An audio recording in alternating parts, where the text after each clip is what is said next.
தென்றலே மெல்ல பேசு சீரியல்ல இப்ப பரமனை லாக்அப்ல இருந்து எடுக்கணும் அப்படின்னா பரம மேல கம்ப்ளைண்ட்டை கொடுத்தவரை கூட்டிக்கிட்டு வந்து வாபஸ் வாங்க வச்சா மட்டும்தான் ஒரே வழி அப்படிங்கிறது கலாவுக்கும் தெரியும். கலாவோட ஆளும் வந்து பாத்தீங்கன்னா எல்லா இடத்துலயும் தேடுறாங்க.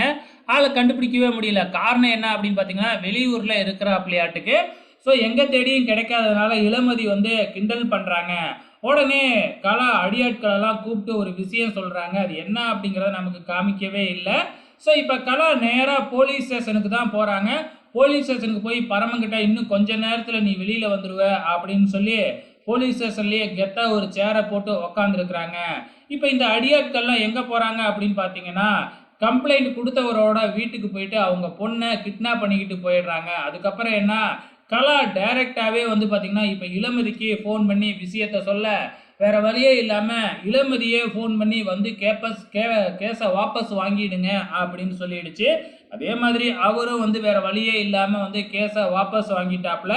இன்னும் 2 மணி நேரம் பரமன் ஜெயிலில் இருந்திருந்தாப்புல, லாக்கப்பில் இருந்திருந்தாப்புலன்னா பரமனோட ஃப்ளைட்டு போயிருக்கும்.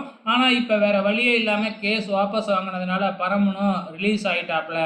அதே நேரத்தில் இன்னொரு பிரச்சனை உருவாக்கிட்டு இருக்கு. என்ன பிரச்சனை அப்படின்னு பார்த்தீங்கன்னா நம்ம இளமதியோட அப்பா பரமனை வெளிநாட்டுக்கு தப்பிச்சு போகிறதுக்குள்ள அவனை ஏதாச்சும் பண்ணணும் அப்படின்னு கடையில் போய் ஒரு கத்தியை வாங்கி ஒரு பையில மறைச்சி வச்சுக்கிட்டு போறாப்புல.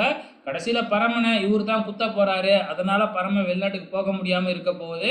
ஸோ இதுதான் அப்கமிங்கில் நடக்க போகுது. பொறுத்திருந்து பார்க்கலாம்.